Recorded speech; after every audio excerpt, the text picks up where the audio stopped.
Assalamualaikum warahmatullahi wabarakatuh. Selamat malam semuanya. Waalaikumsalam warahmatullahi Warahmatullahi wabarakatuh. Malam.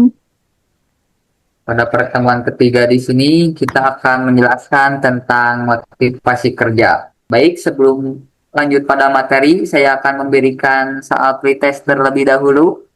Baik, Silakan dicatat. Baik, Kak. Yang pertama atau nomor satu, sebutkan tiga teori motivasi kerja yang paling sering digunakan dalam perilaku organisasi.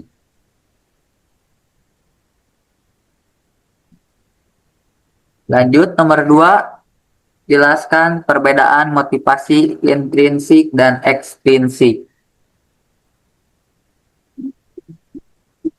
Lanjut, soal nomor terakhir, nomor tiga, terapkan teori Maslow pada kasus karyawan yang menurun motivasinya. Saya berikan waktu 5 menit untuk menjawab. Untuk soal pertama, siapa yang akan menjawab? Cindy, Kak. Cindy akan menjawab pertanyaan nomor 1. Baik, silakan. Sebutkan tiga teori motivasi kerja yang paling sering digunakan dalam perilaku organisasi. Jawaban saya, tiga teori motivasi kerja yang umum digunakan itu pertama, teori hierarki kebutuhan Maslow, kedua, teori dua faktor Herzberg, yang ketiga, teori harapan atau ekspektasi teori Fromm. Pendapat ahli 10 tahun terakhir, Lutanz dan Endo 2018, menegaskan bahwa ketiga teori klasik ini masih relevan sebagai dasar analisis motivasi di era modern. Menurut Armstrong, 2020 menyatakan bahwa organisasi tetap menggunakan teori ini sebagai fondasi pendekatan motivasi karyawan. Apakah jelas? Jelas. Baik, untuk Mbak Nabila, ada yang ingin ditambahkan atau setuju atau kurang pendapatnya? setuju. Agree. Setuju. Baik, lanjut. Nomor dua, siapa yang akan menjawab? Saya, Nabila, akan menjawab nomor 2. Pertanyaannya jelaskan motivasi intrinsik dan ekstrinsik. Jawabannya, motivasi intrinsik berasal dari dalam diri seseorang, misalnya rasa senang, passion, atau kepuasan pribadi. Motivasi ekstrinsik berasal dari faktor luar, seperti bonus, gaji, hadiah, atau ancaman dan hukuman. Teori para ahli 10 tahun terakhir. Deci dan Ryan, Self-Determination Theory diperbarui 2017 menjelaskan bahwa motivasi intrinsik muncul ketika seseorang merasa autonomi, kompeten, dan memiliki keterhubungan. Grant dan Parker 2019 menambahkan bahwa motivasi intrinsik meningkatkan kreativitas, sedangkan motivasi ekstrinsik lebih berpengaruh pada output jangka pendek. Apakah cukup? Baik. Cukup. Apa Cindy ingin menambahkan? Apa Cukup, tidak? Kak. Setuju. Oke. Agree. Lanjut. Siapa yang akan menjawab soal terakhir, nomor tiga? Saya, Kak. Saya akan menjawabnya. Silakan. Terapkan teori Maslow pada kasus karyawan yang menurun motivasinya. Jawabannya, jika karyawan mengalami penurunan semangat kerja, penyebabnya bisa kebutuhan fisiologis, gaji tidak cukup, sekian kebutuhan dasar, kemudian kebutuhan keamanan yang merasa tidak aman dari PHK, selanjutnya kebutuhan sosial yang dimana kurangnya diterima dalam tim, selanjutnya kebutuhan penghargaan, yaitu tidak mendapatkan pengakuan, selanjutnya kebutuhan aktualisasi diri, yaitu tidak diberi kesempatan berkembang. Pendapat ahli 10 tahun terakhir yang dari Neher 2018 menyatakan bahwa teori Maslow masih efektif menganalisis motivasi di organisasi modern selama konteks kebutuhan disesuaikan. Selanjutnya dari Robbins and Judd 2020 menegaskan bahwa ketidakpuasan pada level rendah atau seperti and physiological paling sering memicu turunnya motivasi kerja. Apakah cukup? Oke, apabila ada yang ditambahkan atau tidak? Agree, setuju. Setuju. Oke. Sebelum lanjut kepada materi, mungkin dinilai terlebih dahulu. Baik, untuk Mbak Cindy, betul berapa? Betul, 3. Oke, lanjutnya Mbak Bila, betul berapa? Betul 3. Oke, bagus. Lanjut pada materi. Selamat datang di sesi ketiga ini. Hari ini kita membahas tentang mesin pendorong utama dan produktivitas. Pak, sebenarnya motivasi itu muncul dari diri sendiri atau dari perusahaan? Dari keduanya, motivasi bisa bersumber dari internal seperti keinginan berkembang dan eksternal seperti gaji dan penghargaan.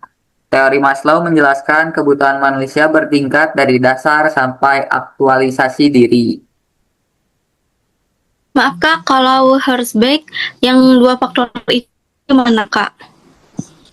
Faktor tersebut karena seperti gaji dan kondisi kerja tidak langsung memotivasi, tapi kalau buruk bisa bikin tidak puas. Sedangkan faktor motivator seperti pencapaian, tantangan, dan pengakuan justru meningkatkan motivasi tersebut. Jadi perusahaan harus fokus memotivasi dengan memberi peluang berkembang ya? Ya, termasuk pelatihan, promosi, atau tanggung jawab lebih besar. Jadi motivasi adalah energi untuk bekerja. Jadi inti pada sesi ini adalah itu. Baik, sebelum menutup pada sesi ketiga ini, saya akan memberikan post test terlebih dahulu. Soal nomor 1, analisis faktor penyebab rendahnya motivasi karyawan pada shift malam. Lanjut, nomor 2, evaluasi efektivitas bonus tahunan menurut teori Herzberg.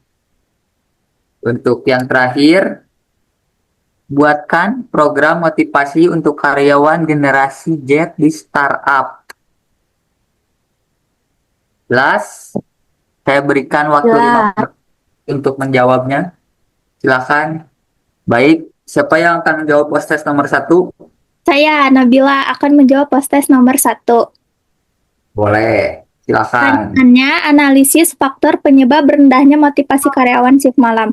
Jawabannya, pertama faktor individu, yaitu kelelahan fisik karena ritme sirkadian terganggu, tekanan psikologis dan stres. Yang kedua, faktor pekerjaan, tugas monoton dan kurang interaksi sosial, beban kerja tidak seimbang. Yang ketiga, faktor organisasi, kurangnya penghargaan khusus untuk shift malam, minimnya fasilitas pendukung seperti kantin atau ruang istirahat. Teori para ahli menurut 10 tahun terakhir.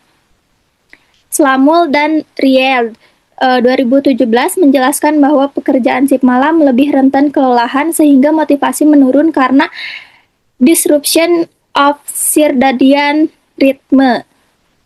Terus, menurut Parker et al. 2020 menegaskan bahwa job design yang buruk seperti tugas monoton, minim otonomi akan menurunkan motivasi dan well-being karyawan.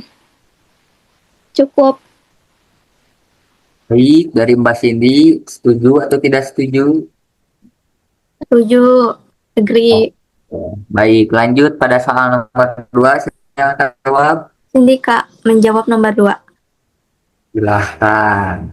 Evaluasi efektivitas bonus tahunan menurut teori Herzberg.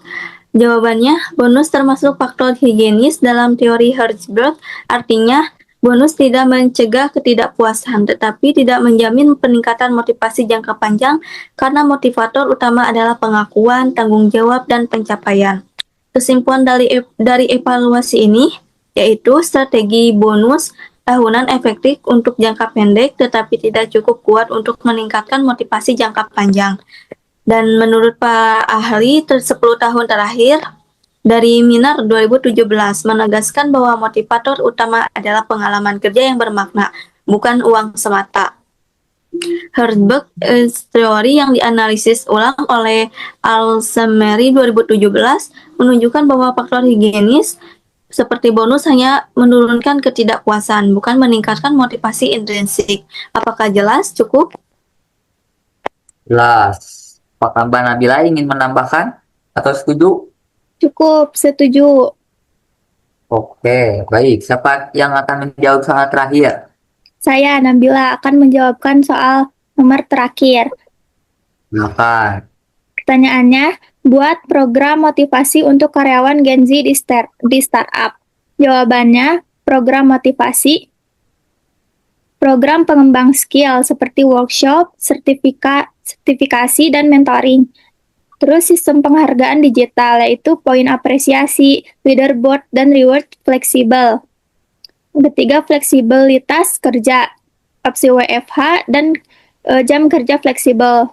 Lalu lingkungan kerja kreatif, open space, ruang ide, hackathon internal.